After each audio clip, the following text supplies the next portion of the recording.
Hai guys, ketemu lagi dengan aku di channel Lady Din. Semoga kalian semua dalam keadaannya sehat dan bahagia. Di video kali ini, aku akan bercerita tentang kasus dingin yang berhasil dipecahkan setelah 47 tahun berkat kemajuan teknologi. Bagaimana kisah lengkapnya? Tanpa basa-basi lama-lama, kita langsung masuk ke ceritanya ya. Sebelumnya, jangan lupa untuk subscribe dulu channel ini dan nyalakan lonceng notifikasinya supaya kalian tahu video terbaru dari aku.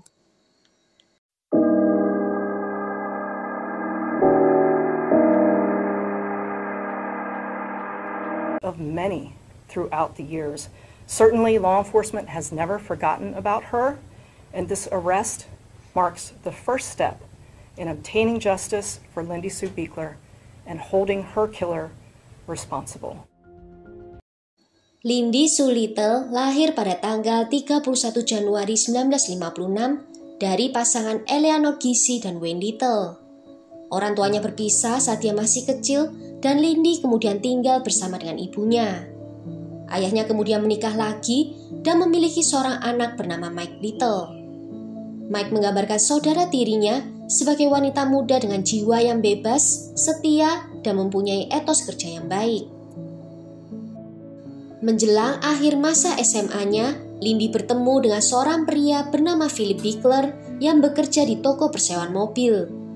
Keduanya langsung cocok dan mereka menikah pada tahun 1975 ketika Lindy masih berusia 19 tahun. Pasangan ini kemudian tinggal di sebuah apartemen di Spring Manor di nomor 104A di kota Lancaster, Pennsylvania.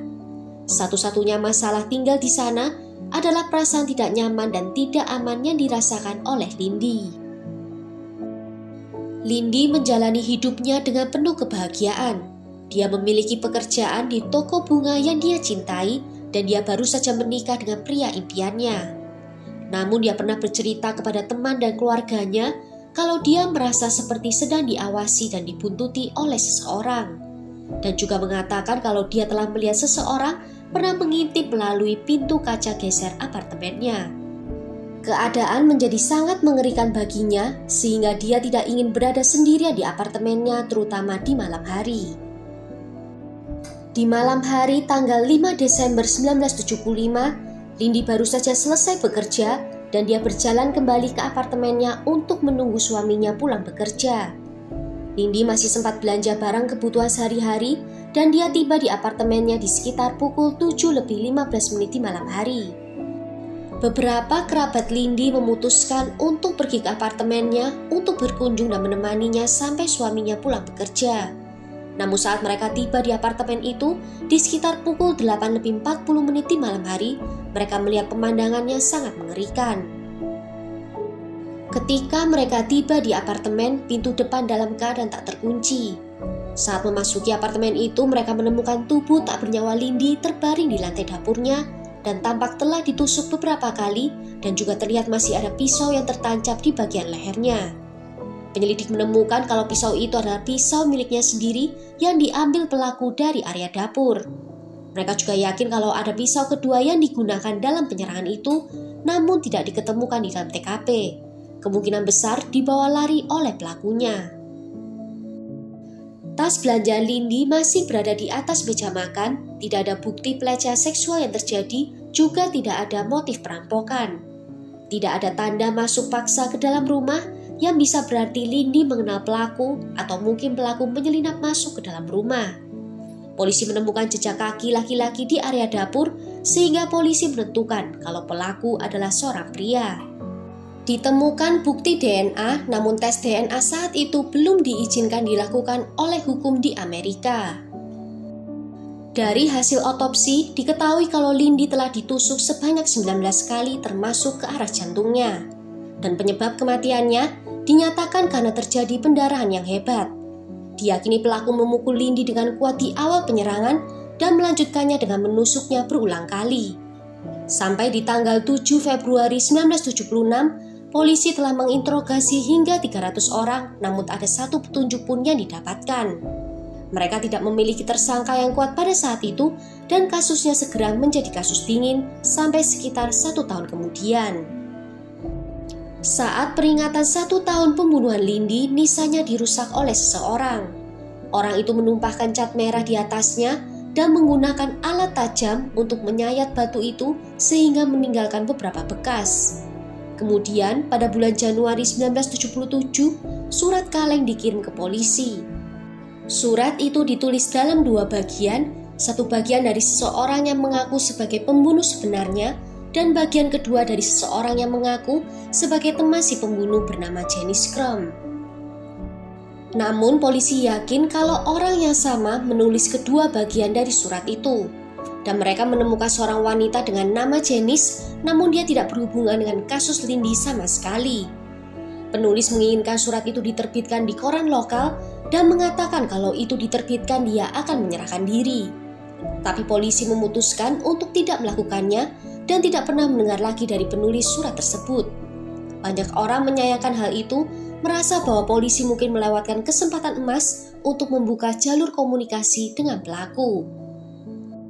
Seorang profiler FBI bernama James Fitzgerald memeriksa surat itu dan dia yakin kalau pelaku adalah orang dengan temperamen yang mudah meledak-ledak. Menyadari mereka telah melakukan tindakan yang mengerikan, mereka akan bertobat dan hidup di bawah radar. Selama puluhan tahun, polisi mendapatkan beberapa tersangka, namun mereka semua segera dibebaskan dari daftar tersangka karena terbukti tak berhubungan dengan kasusnya Lindy. Philip menikah lagi di tahun 1990, namun dia masih menyimpan harapan kalau polisi bisa menuntaskan kasusnya Lindy. Ayah Lindy meninggal di tahun 2000 dan ibunya meninggal di tahun 2007. Sayangnya tanpa mengetahui apa yang terjadi sebenarnya kepada putri mereka. Saudara tiri Lindy adalah seorang perwira di Angkatan Laut Amerika dan dia berharap suatu saat nanti akan bisa menemukan pembunuh kakaknya. Pada bulan Desember tahun 2007, saudara tiri Lindy mulai berbicara dengan Vince Mirak, saudara dari Christy Mirak. Keduanya ternyata kehilangan saudara perempuan mereka dan kasusnya belum terpecahkan. Mereka memutuskan untuk memasang papan reklame di jalan raya dan papan iklan itu menarik perhatian dari stasiun berita lokal. Mereka mulai menayangkan kembali kasus ini di televisi dan pada akhirnya kasus Christy berhasil dipecahkan berkat bukti DNA setelah 27 tahun menunggu. Dan berita ini memberikan harapan kepada Mike untuk bisa menemukan pelaku pembunuhan kakaknya.